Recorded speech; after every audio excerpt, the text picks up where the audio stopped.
the DNR is hosting the Festival of Trees, which is kind of like a Arbor Day, Arbor Month celebration, where they're going to trying to bring the community in. There's going to be a kids climb hosted by the University of Minnesota, where kids can put on a saddle, climb up a tree. There's volunteers helping them out, not just letting them go. Knock yourselves out, kids. The city, I believe, is going to bring their utility bucket truck down there and give bucket truck rides to kids and probably adults too. So, and then there'll be a bunch of not vendors, but booths out there, informational booths about trees and all that stuff. So.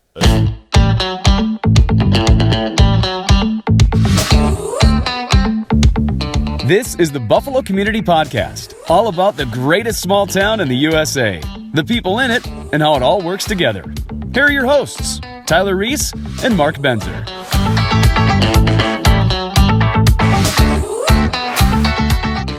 Another fun episode of the Buffalo Community Podcast. Got with us today, class of 2000 Buffalo High School graduate, Ryan Gustafson. Yeah, thanks for having me. You bet. Got a couple of interesting topics to tackle today. One, touching on an upcoming event coming out to Sturgis Park. Mm-hmm. And then also the dreaded emerald ash borer. Yeah. Has found its way into Buffalo, which was probably inevitable. But why don't we just kick things off with the good news, the fun stuff. What's happening up at Sturgis Park? All right. On Saturday, May 20th, the Minnesota Society of Arboriculture is hosting the Minnesota Tree Climbing Championship in Sturgis Park. There'll be 50 climbers that'll be competing in 5 different events. And then the top 5 men climbers and top 5 women climbers will be competing on Sunday in the Masters Challenge to become the master climber. And then that winner, the male and female winners, go to the International Climbing Competition, which I think is down in Albuquerque this year. Oh, do they have to climb cactuses or something down there? I think so, yeah. I got a couple questions about that. A climbing competition, is it more challenging as it goes up? Is it fastest, or at the Nationals, do you get to fight Groot? Yeah, the 5 different events that they have in the competition. There's a throw line competition where they have this little weighted ball and you have to throw it up over a branch and then set a rope, because that's how the climbers get up into the tree. Mm-hmm.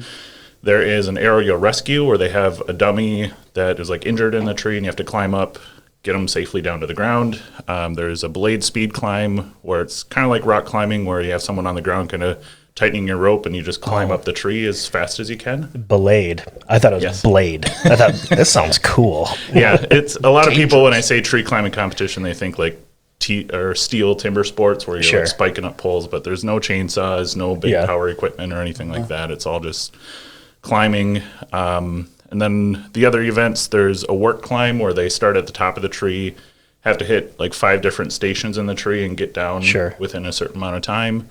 And then a ascent event where they basically climb straight up a rope 50 feet as fast as they can. Oh, cool. Wow.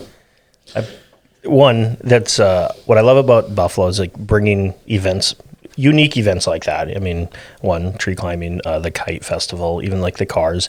And Sturgis Park is a great avenue for that. Absolutely. So outside of that, so May 20th, make sure you guys go there. Tell us a little bit about yourself, your connection to Buffalo. I moved to Buffalo in, I think, 94, 95, somewhere there. My mom got a job in Buffalo and we moved to town. Graduated from Buffalo in 2000, as Mark said. And I left for college for a few years, came back and never left, and really like it here and raising my kids here. That sounds like a familiar pathway for many Buffalo graduates. Many Buffalo graduates. So how did you get started with the Minnesota Association or Society of Arboriculture? So I went to college when I went to school, I was going to go for natural resources, not really sure which avenue, and I found they had an urban forestry degree. I went to Stevens Point, Wisconsin, and there was the Student Society of Arboriculture, which is a little student group, and got involved in that. And then after I graduated, each state or region of the country has their own chapter of the International Society of Arboriculture. So I got involved with the local chapter as I started working here, and now I'm currently vice president. And next year I'll be president for 2 years. And 4 more years. Yeah. 4 more years. What does the MSA do? Yeah, MSA. So we're a big focus of ours is to educate the arboriculture industry, so providing educational opportunities for arborists throughout the state, and then providing education to homeowners and stuff like that about proper tree care and all that stuff. I like that. Let's talk about emerald ash borer a little bit. Yeah. Proper tree care. That seems to be like a trigger term. And how bad is it? Is it bad? Is it what can happen? Yeah, emerald ash borer is pretty bad. It kills ash trees. No ash tree they haven't found a resistant ash tree yet. So it starts in the top of the tree, and it's usually in the tree for 3 to 4 years, and then the tree really starts to decline and then dies. Ash tree is one of the most common trees in the landscape, just because you could plant it just about anywhere and it would grow and do fine. Yeah. So after the elms died in the 70s from Dutch elm disease, they replaced them with ash trees. So it's a big problem for a lot of communities because that's the most populated tree that they have in their communities. Sure, and it definitely changes the landscape of a community too. Yeah. I know, you go down. I was a mailman, and there's this just beautiful. It was 4th Street. It doesn't mean anything to you guys, but they were redoing the sewer and water and everything, and they cut down all of these oak trees, and it just 100-year-old oak tree. I was like, oh man, but it just kind of looks meh after that. So Yeah. preventative. I mean, is there stuff for people to look out for? Or? Yeah, there is treatments you can do to help protect your trees, and that's very effective. It's you inject it into the trunk of the tree, and it lasts for 2 years, but something you have to do every 2 years for basically the life of the tree. And you want to do that before your trees become infested with emerald ash borer. That's the best way. Sure. Because once they're already in there and damaging the tree, then the damage is already done. Signs of emerald ash borer, the biggest sign is woodpecker damage in the tree. If you start seeing what they call blonding, where the bark starts turning a blondish color in the upper canopy, that's woodpeckers going after the larvae of the beetle underneath the bark. Okay. And so you'll see a tree where it's like the ground is just covered with little things of bark, and that's pretty heavily infested ash tree. Sure. Do they attack other types of trees? Now that I'm looking at my Stole own my forest. question. Oh, sorry. What is it? Let's rewind it, Mark. Well, Ask that question. It was a good one. What are they? I mean, what is it about that ash tree that attracts this bug? It's just it's native to like Southeast Asia, Korea area, and it just evolved to feed on ash trees. But the ash there have a natural resistance, and so they can kill a tree here and there, but they've kind of grown up together. But the trees here don't have that resistance to it, and so they're just attracted to ash trees. They've been, evolved to just go after ash trees. Huh. That's weird. Yeah. Why don't we just take those China or Southeast Asia trees? Plant those. I'm sure they're working on it. Sure. With elm trees, they've come out with resistant varieties of American elms, so I'm sure there's a lab somewhere working on resistant ash trees. Okay. Sorry, it was just kind of seems simple, but then again, trying to plant billions of trees. Right. Yeah. Grow them over there. Let's ship them over here. So, and no, that's fine. If you have an ash tree that you don't want to lose, definitely get it treated. I have 2 big ash trees that overhang my house or the back of my house and my deck. My wife wants me to cut it down because the house is too shaded and it drops branches on the tree or on the deck and everything. But I know how much it'll cost to remove those trees. And I'd rather treat it for a couple $100 every 2 years rather than, $5,000 to remove them. Sure. Yeah, we'll wait for the next tornado to take that tree down and let insurance take care of Exactly. that. Yeah. Do you know any good insurance agents? I do. Good ones? No. Yeah. Sorry, Mark. You can. His mom, yeah. Cindy Lamont, is your mom, correct? Yes, yep. Right? Yeah, she's Long-time State Farm, agent here and in that's what Buffalo. brought you guys to Buffalo, is that? Yep, exactly. Gotcha. Yeah. Cool. She's a great lady. Yeah, So it's $200 for the treatment, roughly? Yeah, it's based on the diameter and how much product you have to put in the tree. So a really big tree, might be $300, but it lasts for 3 or 2 years. Yeah. And I would imagine that's done by a professional. Yeah. Like you don't go to Menards and get it and inject your own tree. No. Size I of the wouldn't needle, recommend just that. like Doing that. Yeah. Yeah. It doesn't work like that. There are products at Menards that they say you can put on the ground or any hardware store, but I wouldn't recommend that. It's probably not going to be work real Starts well. at the top. effective. Yeah. Do they access the top from the ground? Or are they fly? Or do They fly. They fly. As an adult, they're a beetle and they can fly from tree to tree. And then towards the end of their life, they bore into the wood and lay eggs. And then when the eggs hatch, they're larvae, and then they feed on the wood underneath the bark. And that's where like all the water and nutrients are flowing up and down the tree. And so they basically girdle the tree, cut off all that as there's more and more larvae. They're like wood ticks. Yeah. Stupid. Oh, it is wood tick season. Oh, Yeah. sorry. So if you on a dead tree, if you peel back the bark, you can see the Is tunnels it under- is that those little like wiggly tunnels? Yep. Okay. Mm-hmm. I gotta take some inventory on some of my trees. We don't have very many ash trees. Actually, I don't think we have a lot of pines, but I'll have to take a look at that. Yeah. Cut down those diseased ones. Is this something that if you don't treat your tree, just plan on losing it? Like it's just going to happen, and Yeah. you're not going to get lucky, and and it's just a matter of time. Exactly. Yep. And then if you plan on not treating your tree and you just want to let it go, if it's a tree that overhangs your house, I wouldn't wait for it to die, because once a tree dies from emerald ash borer, it becomes very brittle and becomes very difficult to remove, and the cost of removal just goes up. That's great advice. Danger zone goes up. Yeah. Like for the company I work for, if a tree has emerald ash borer, we can't put a climber in the tree just because it's so brittle it could break apart while the climber's in there. And you're talking about the job that you get paid for, Yes. Yeah. which is tree related. Yes. I'm a Tell us about that. Sure. I'm a consulting arborist with the Davey Tree Expert Company.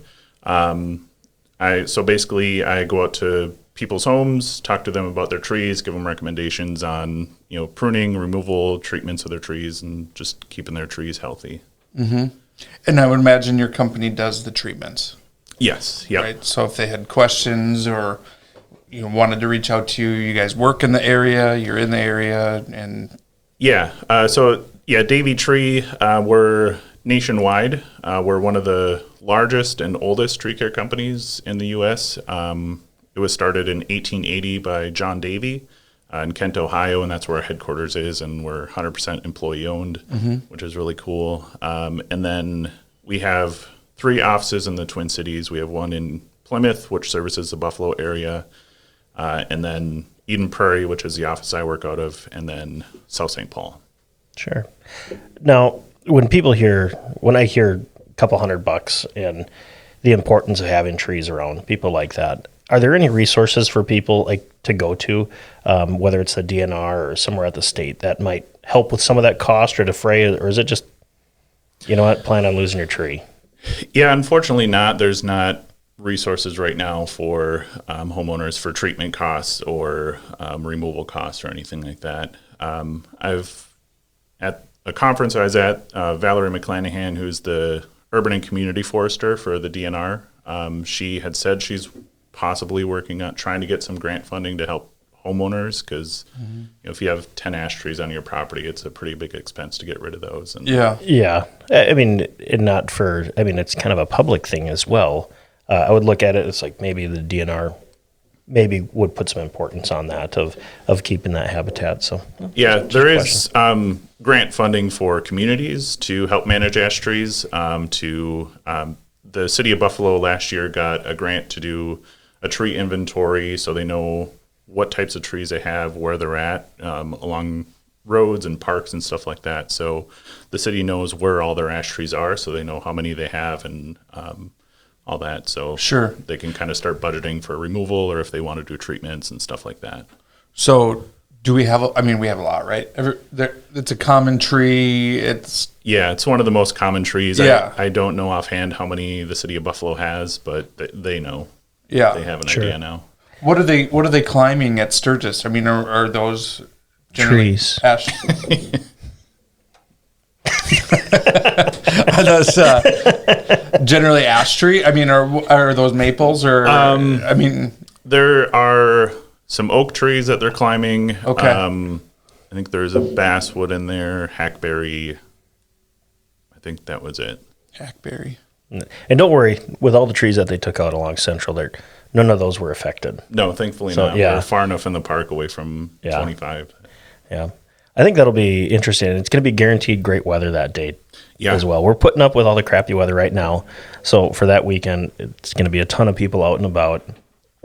Yeah, and with that event, the DNR is hosting the Festival of Trees, which is kind of like a Arbor Day, Arbor Month celebration, where they're going to have, trying to bring the community in. There's going to be a kids climb hosted by the University of Minnesota, where kids can put on a saddle, climb up a tree. There's volunteers helping them out, not just letting them go. Knock yourselves out, kids. The city, I believe, is going to bring their utility bucket truck down there and give bucket truck rides to kids and probably adults too. So, and then there'll be a bunch of not vendors, but booths out there, informational booths about trees and all that stuff. So, Sure. And then there'll be food trucks and all that for the community to come down. The climbing event is going on all day. They split up the climbing groups into smaller groups, and so they're rotating between events, so you can check out each event. They're going on all day. Very cool. That is awesome. And this is not like minor league circuit of tree climbing. These are big league tree climbers that are serious about what they do, probably earn at least a portion of their income from traveling and competing. And some of them are very intense competitors, but a lot of them it's just their daily job, and they kind of do the competition for fun. There is some climbers that they're maybe been climbing for 2 years and they want to try it out, but there are those top climbers that are competing to go to international competition. Yeah. And how did this event end up in Buffalo? That was my doing, being Nice a part work. of the Minnesota Society of Arboriculture, and I'm also on the park board for the city. I knew Sturgis Park, the gem of a park it is, with the giant trees. I was like, we got to get this event to Buffalo, and they kind of move it around every year to different cities. Yeah.